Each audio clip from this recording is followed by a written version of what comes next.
to me, there's in this question here, there is no wrong answer, right? To me, and the question is clearly the Houston Texans, D'Amico, Nick, the decision makers there, Cal, Hannah, they clearly said they have seen enough to go ahead and do this deal with Nico Collins. They've seen enough through his year last year with D'Amico and company and his previous 2 seasons in the NFL, his 3 years, they've seen enough to make him a top 7 paid wide receiver in the National Football League. Their second highest paid in terms of total guarantees money on this team behind Laremy Tunsil. Have you seen enough from Nico Collins? Have you seen enough for him? Someone texted in, pay Nico now or $30+ million a year.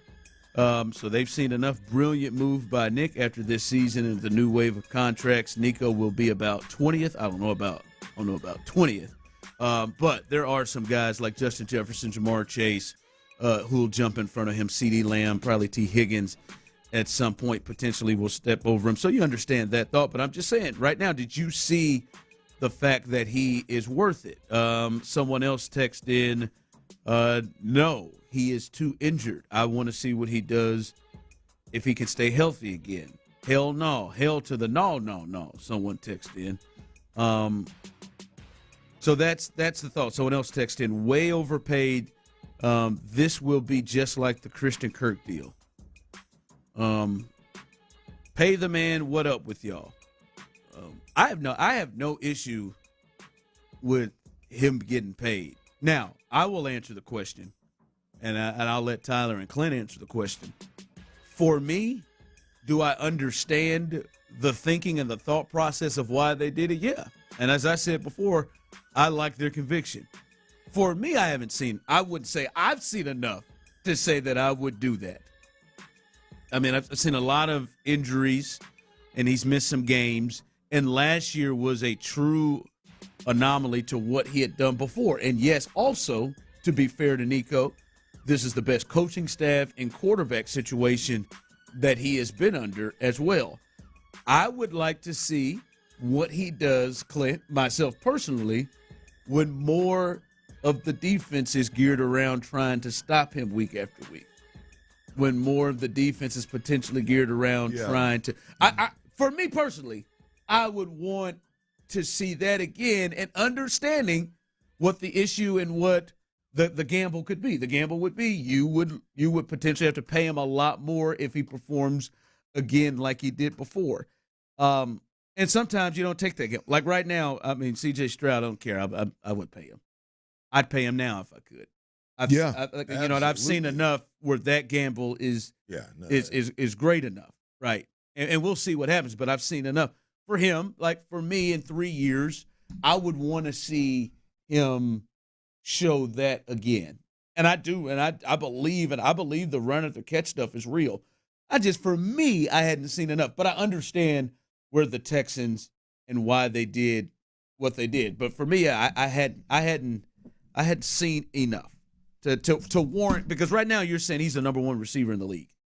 That's what Look, it doesn't matter. It doesn't matter how big of a fan you are or you aren't. If you just logically look at this thing, look at it. Here is what Nico Collins has done. He had between 400 and 500 yards and 1 touchdown the first year. He had between 400 and 500 yards and 2 touchdowns the second year. And then he went 1,290-something, almost 1,300 yards, and I believe it was 8 touchdowns.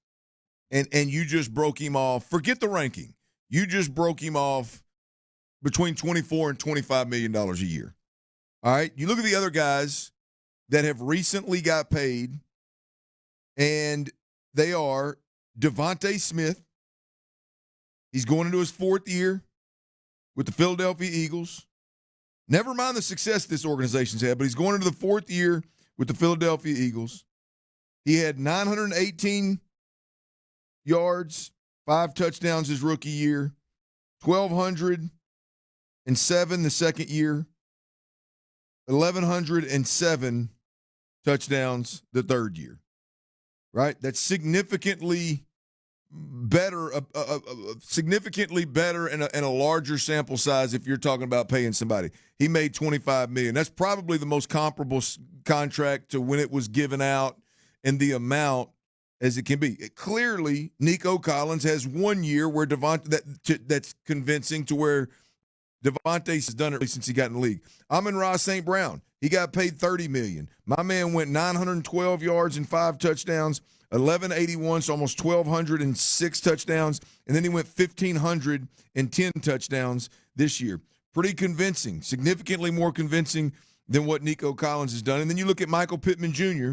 in the same division. He got $23.3 million per, and he went 500 his rookie year, similar to Nico his rookie year, but the next 3 years, 1,100 yards, 6 touchdowns, 925 yards, 4 touchdowns, 1,150 yards, 4 touchdowns. I mean, so you got a bigger sample size of what exactly it is that you're paying, where with Nico, the gamble is you've seen 1 year. And it was really good, but you've seen 1 year. Small sample size. Yep.